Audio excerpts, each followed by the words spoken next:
దేవి త్రిపుర సుందరి అనగానే చాలా మందికి మహాశక్తి రూపమే గుర్తుకొస్తుంది. కానీ మీకు తెలుసా? బాల త్రిపుర సుందరి దేవి అనేది దుర్గామాత యొక్క చిన్న వయసు రూపం. ఈ రూపంలో అమ్మవారు ఎందుకు అవతరించింది? దాని వెనుక ఉన్న రహస్యాలు ఏమిటో చాలా మందికి తెలియదు. ఇవాళ మనం వినబోయే కథ కేవలం భక్తి మాత్రమే కాదు, ఒక రహస్య తాంత్రిక విజ్ఞానానికి తలుపులు తెరుస్తుంది. వీడియోని చివరి వరకు చూస్తేనే మీకు అమ్మవారి యొక్క దివ్య రూపం వెనుక ఉన్న అసలు రహస్యం ఏమిటో తెలుస్తుంది. అంత మహాశక్తి అయ్యుండి చిన్న బాలిక రూపాన్ని ఎందుకు తీసుకున్నారో తెలుసుకోవాలనుకుంటే వీడియోని పూర్తిగా చూడండి, మీకు అప్పుడే పూర్తి వివరంగా అర్థమవుతుంది. అందరికీ నమస్కారం. అందరూ ఎలా ఉన్నారు?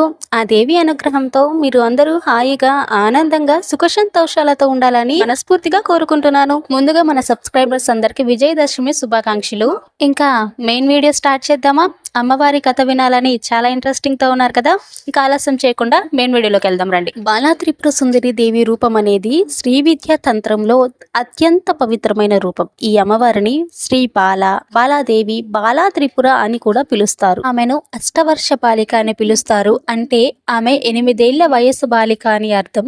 ఆమె వయసు 8 ఏళ్ళు అని కొన్ని గ్రంథాల్లో చెప్పబడింది.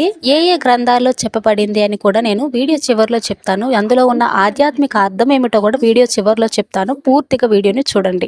బాలా త్రిపుర సుందరి దేవి యొక్క అవతారం చిన్నారి అవతారం కాబట్టి ఆమె చేతిలో కూడా అదే దివ్య ఆయుధాలు వర్ణించబడ్డాయి. బాలా అర్చన తంత్రం, లలిత ఉపనిషత్ శాస్త్ర ప్రకారం సాధారణంగా ఆమెకు 4 చేతులు ఉంటాయి. వాటిలో ఆశం ప్రేమతో భక్తుని తన వైపు లాగుతుంది.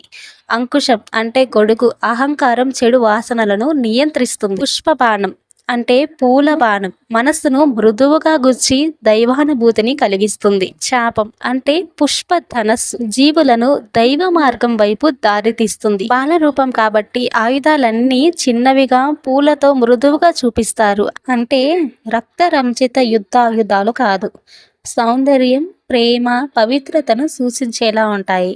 అరుణాం కరుణాం తరంగితాక్షీం ధృత పాశాం కుశ పుష్పపాన చాపాం అనిమాదిభివ్రావృతాం మయూకై అహమిత్యేవ విభావయే భవానీ అని లలితా సహస్రనామంలో కూడా అమ్మవారు పాశాం కుశ పుష్పబాణ చాపాలు ధరించి ఉంటారని అమ్మవారిని వర్ణించారు. పూర్వం ఒకప్పుడు త్రిపురాసురుడు అనే రాక్షసుడు 3 లోకాలపైన ఆధిపత్యం సాధించాడు. దేవతలు, యోగులు, ఋషులు అందరూ భయపడి బ్రహ్మ, విష్ణు, మహేశ్వరులను ఆశ్రయించారు. కానీ ఆ రాక్షసుడు చాలా బలవంతుడు. అతని వధకై ఒక దేవి శక్తి మాత్రమే అవతరించాలి. అందుకే పరమశివుడు మరియు పరమేశ్వరి శక్తుల కలయికతో త్రిపుర సుందరి దేవి అవతరించింది. ఈ దేవి 3 ముఖ్య రూపాల్లో ఆరాధింపబడుతుంది. 1 బాలా త్రిపుర సుందరి చిన్నారి రూపం, 2 కామేశ్వరి యువతి రూపం, 3 శ్రీ రాజరాజేశ్వరి దేవి సంపూర్ణమైన పరిపూర్ణమైనటువంటి రూపం. త్రిపురాసురుడు అసలు 3 రాక్షసుల సోదరులు. తారకాక్షుడు, కమలాక్షుడు, విద్యున్మాలి వీరు బ్రహ్మదేవుణ్ణి ఆరాధించి 3 త్రిపురాలు పొందారు. 1 ఆకాశంలో, 1 భూమిపై, 1 పాతాళంలో. ఈ 3 కోటలు అత్యంత బలమైనవి. వాటిని ఒకే కోణంలో దహనం చేయకపోతే ఎవరు సంహరించలేరు. కోటల వల్ల రాక్షసులు అపార బలవంతులయ్యారు. దేవతలు, ఋషులు, యోగులు భయపడిపోయారు. యజ్ఞాలు ఆగిపోయాయి. ధర్మం నశించిపోయింది. అందరూ బ్రహ్మ, విష్ణువు, శివుణ్ణి ఆశ్రయించారు. పరమశివుడు త్రిపురాంతకుడు కావాలని సంకల్పించాడు. విష్ణువు రథసారథిగా నిలిచాడు. బ్రహ్మ రథరచన చేశాడు. భువనేశ్వరి అంటే త్రిపుర సుందరి శక్తిగా శివునిలోనికి ప్రవేశించింది. 3 కోటలకు ఒకేసారి సమరేఖలోనికి రావాల్సిన సమయం వచ్చింది. ఆ సమయానికి శివుడు తన పాశుపతాస్త్రం అనే అతి శక్తివంతమైన బాణం సంధించాడు. ఆ బాణంలో త్రిపుర సుందరి దేవి శక్తి కలిసింది. బాణం దహన శక్తితో 3 కోటలు ఒకేసారి భస్మమైపోయాయి. బాణం దహన శక్తితో 3 కోటలు ఒకేసారి భస్మమైపోయాయి. త్రిపురాసురుడు మరియు అతని రాక్షస సేన అంతమైపోయింది. త్రిపురాసుని వదలో త్రిపుర సుందరి పాత్ర శాస్త్రాలు చెబుతున్నది ఏమిటంటే, శివుడు బాణం వదిలాడు కానీ ఆ బాణానికి జీవశక్తి ఇచ్చింది త్రిపుర సుందరి దేవి. ఆమె శక్తి లేకుండా త్రిపురాసురుడు సంహారం అసాధ్యం. అందుకే ఆమెను త్రిపుర సంహారిణి, త్రిపుర సుందరి అని పిలుస్తారు. త్రిపురాసురుని సంహరించింది శివుడు బాణం అయినా ఆ బాణానికి ప్రాణం పోసింది త్రిపుర సుందరి దేవి. అందుకే ఈ లోకానికి ధర్మరక్షణ కోసం ఆమె అవతరించింది. శివపురాణం, మార్కండేయ పురాణం, లలిత ఉపాఖ్యానం వంటి అనేక గ్రంథాల్లో ఈ కథ వివరంగా ఉంది. ఈ కథ ఆధ్యాత్మిక కోణంలో 3 కోటలు అనేవి అహంకారం, కామం, అజ్ఞానం. శివుని బాణం అనేది జ్ఞానాగ్ని. త్రిపుర సుందరి శక్తి అనేది దైవకృప, భక్తి శక్తి. అంటే మనిషిలో ఉన్న అహంకారం, కామం, అజ్ఞానం ఈ మూడిటిని దహనం చేయడం ద్వారా మాత్రమే మోక్షం సిద్ధిస్తుంది అని ఈ కథ సూచిస్తుంది. దేవతలు మొదట అడిగారు చిన్న పిల్ల రూపంలో దేవి ఎందుకు అవతరించాలి అని. అప్పుడు అమ్మవారు ఇలా చెప్పారు, పాప వయస్సులోని నిరాపరాధిత్వం, పవిత్రత, దైవశక్తి అత్యంత శక్తివంతమైన అజ్ఞానం తొలగించడానికి జ్ఞానం కావాలి. ఆ జ్ఞానం చిన్న పిల్ల మనసులో ఉండే పవిత్రతలోనే దాగి ఉంది అని ఇలా చెప్పారు. అందుకే అమ్మవారు బాలా రూపంలో దర్శనమిచ్చారు. బాలాదేవిని ఆరాధించే మంత్రం ఐం క్లీం సౌహ్.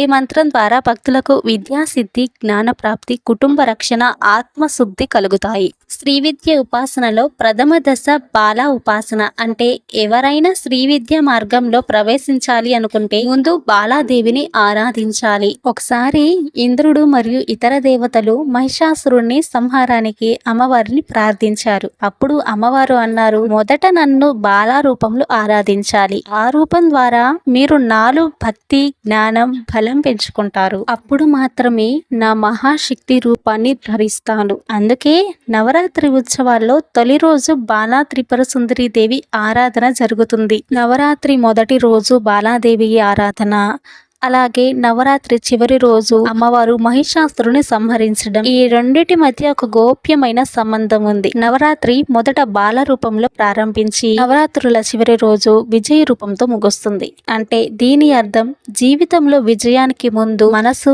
బాల రూపంలాగా పవిత్రంగా మారాలి. అమ్మవారి రూపం యొక్క తత్వం బాల రూపం మనసులోని నిర్దోషిత్వం కలిగించాలి. త్రిపుర సుందరి 3 లోకాలను అంటే శరీరం, మనసు, ఆత్మ సౌందర్యాన్ని శుద్ధి చేయాలి. మహాశక్తి భక్తి ద్వారా మాత్రమే పొందవచ్చు. బాలాదేవిని పూజిస్తే పిల్లలకు విద్యలో ప్రగతి కలుగుతుంది, కుటుంబంలో కలహాలు తొలగిపోతాయి, భక్తుల హృదయం పవిత్రమవుతుంది, ఆత్మవిశ్వాసం పెరుగుతుంది. బాలా త్రిపుర సుందరి 8 ఏళ్ల వయస్సు అని ఏ గ్రంథాల్లో చెప్పబడింది అని నేను వీడియో చివరిలో చెప్తానని చెప్పాను కదా. బాలా త్రిపుర సుందరి దేవి అంటే లలిత త్రిపుర సుందరి దేవి యొక్క బాల రూపం. పురాణాల ప్రకారం ఆమెను ఎప్పుడు 8 ఏళ్ల చిన్నారి వయస్సు రూపంలో ఆరాధిస్తారు. అందుకే ఆమెను అష్టవర్ష బాల అని కూడా అంటారు. కౌల వాగమాల, బాలార్చన తంత్రం వంటి గ్రంథాల్లో ఆమెను అష్టవర్ష బాలిక, 8 ఏళ్ల చిన్నారి అని ప్రత్యేకంగా చెప్పబడింది. అందుకే ఆమెను బాలా త్రిపుర సుందరి అని పిలుస్తారు. ఇందులో ఉన్న ఆధ్యాత్మిక రహస్యం ఏమిటంటే 8 ఏళ్ల వయస్సు అనేది నిష్కల్మషమైన అమాయకత్వంకు ప్రతీక. ఆమె రూపం చెప్పేది ఏమిటంటే దేవిని చేరడానికి మనసు కూడా అలాంటి పవిత్రమైన, స్వచ్ఛమైన స్థితిలో ఉండాలి. ఈ చిన్నారి రూపం ఎందుకంటే నిష్కల్మషత్వం అంటే పవిత్రత, చిన్నారి అమాయకత్వం, ఆనంద స్వభావం ఇవన్నీ భక్తుడిలోనూ రావాలి అని సూచిస్తుంది. బాలా త్రిపుర సుందరి రూపం మనకు చెప్పేది ఒకే ఒక్క సత్యం, మనసు పవిత్రంగా ఉంటే ఏ విజయము దూరం కాదు. నవరాత్రి ప్రారంభంలోనూ అమ్మవారు చిన్నారిలో దర్శనం ఇవ్వడం, చివరికి విజయదశమి రోజున మహిషాసురుని సంహరించడం ఇదే అసలైన రహస్యం. పవిత్రత నుండి విజయానికి చేరే ప్రయాణమే దేవి కథ. ఇది మన బాలా త్రిపుర సుందరి దేవి నిజమైన కథ. చిన్నారి రూపంలో ఉన్న ఆమె శక్తి అపారం. పాశం, అంకుశం, పుష్పబాణం, చాపం ద్వారా భక్తుల మనసును బంధించి దైవ మార్గంలో నడిపించే శక్తి మాత్రమే కాకుండా అమాయకత్వం, పవిత్రత. భక్తుడికి అన్నం ఎంత ముఖ్యమో ఆ అన్నంలాగే దేవి కృప కూడా మన జీవితానికి ప్రాణాధారం. అందుకే అన్నదానం అంటే దేవి సేవ చేసినట్టే. కాబట్టి మనం ఎప్పుడు పవిత్రమైన హృదయంతో ఆమెను ప్రార్థించాలి. భక్తి మార్గంలో ఒక్క అడుగు వేస్తే బాలా త్రిపుర సుందరి దేవి మన జీవితాన్ని ఆనందంతో, శాంతితో నింపుతారు. ఈ వీడియో మీకు నచ్చితే తప్పకుండా లైక్ చేయండి. మీ స్నేహితులకు, కుటుంబ సభ్యులతో ఈ వీడియోని షేర్ చేయండి. మీ అభిప్రాయాలను, అనుభవాలను కామెంట్లో రాయండి. ఇంకా ఇలాంటి దేవి మహిమ కథలు వినాలనుకుంటే మా ఛానల్ని సబ్స్క్రైబ్ చేసుకోండి. పక్కనే ఉన్న బెల్ ఐకాన్ని క్లిక్ చేయడం మర్చిపోకండి. పక్కనే ఉన్న బెల్ ఐకాన్ని క్లిక్ చేయండి. నేను చేసే ప్రతి వీడియో మీకు నోటిఫికేషన్గా వస్తుంది. ఈ వీడియో మీకు నచ్చినట్లయితే లైక్ చేయడం అస్సలు మర్చిపోకండి. మన ఛానల్ని సబ్స్క్రైబ్ చేసుకోండి. జై బాలా త్రిపుర సుందరి దేవి.